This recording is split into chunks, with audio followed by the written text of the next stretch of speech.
जब शस्त्र बल ही साम्राज्य का आधार हुआ करता था, उस दौर में अशोक जैसे भारतीय शासक ने दिलों को जीतने का सपना देखा। आज से लगभग 2200 साल पहले सम्राट अशोक ने प्रजा के हित और नैतिक आचरणों को अपनी शासन पद्धति का आधार बनाया। विश्व विजेता अशोक ने कुशल शासन प्रणाली के संचालन के लिए धम्म का निर्माण किया, जिसका अर्थ था नैतिक आचरण। ये असल में राजा प्रजा से लेकर के अधिकारियों तक के कर्तव्य और आचरण की ऐसी आचार संहिता थी जिसे पालन करने से ही स्वस्थ समाज का निर्माण संभव था। सम्राट अशोक समाज सुधार के परम हितैषी थे, जिसका जिक्र वर्तमान में उपलब्ध उनके शिलालेखों में भी स्पष्ट तौर पर मिलता है। आज सम्राट अशोक के विचारों को आत्मसात करने वाली जेडीयू व पार्टी के सर्वप्रिय नेता श्री नीतीश कुमार जी भी व्यापक अभियान चलाकर समाज सुधार की दिशा में अतुलनीय कार्य कर रहे हैं।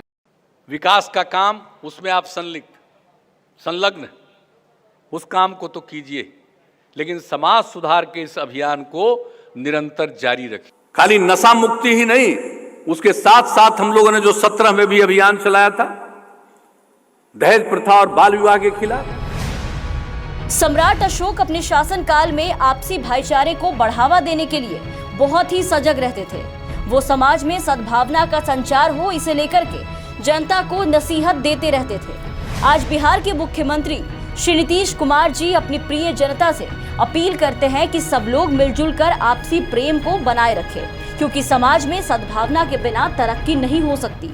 ये जरूरी है कि आपस में हम लोग एक दूसरे के प्रति अच्छा संबंध रखें, प्रेम का, भाईचारे का माहौल रखें। ये बहुत जरूरी है और इसके साथ साथ ये जरूरी है कि समाज सुधार का काम हो। सम्राट अशोक पहले शासक थे जिन्होंने पहली बार धर्मनिरपेक्ष व्यवस्था की नींव रखी। अशोक की मृत्यु तो 2300 साल पहले ही हो गई, लेकिन उनकी इस विरासत की झलक आज आधुनिक बिहार में देखने को मिल रही है। सम्राट अशोक के धर्मनिरपेक्षता की नीति पर नीतीश जी अमल कर रहे हैं। वो किसी धर्म विशेष पर अपनी राजनीतिक महत्वाकांक्षाएं नहीं लुटाते, बल्कि नीतीश जी के लिए बिहार के हर नागरिक का उत्थान ही उनका धर्म है। नीतीश जी कहते हैं कि उनके शासन में सांप्रदायिकता हरगिज बर्दाश्त नहीं की जाएगी। क्राइम को, करप्शन को, कम्युनलिज्म को हम बर्दाश्त नहीं करते। इसके लिए हम लोग काम करते रहते हैं। एक महान कुशल प्रशासक सम्राट अशोक की देन को आधुनिक भारत कभी भुला नहीं सकता।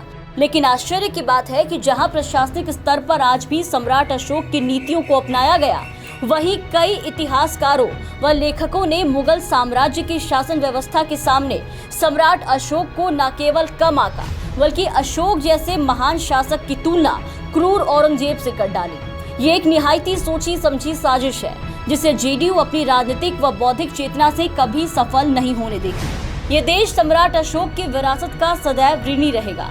बिहार सदियों तक इस वैभवशाली इतिहास पर गौरवान्वित होता रहेगा। हर हिंदुस्तानी के दिल में सम्राट अशोक का सम्मान है, जो अमिट है, अविस्मरणीय है।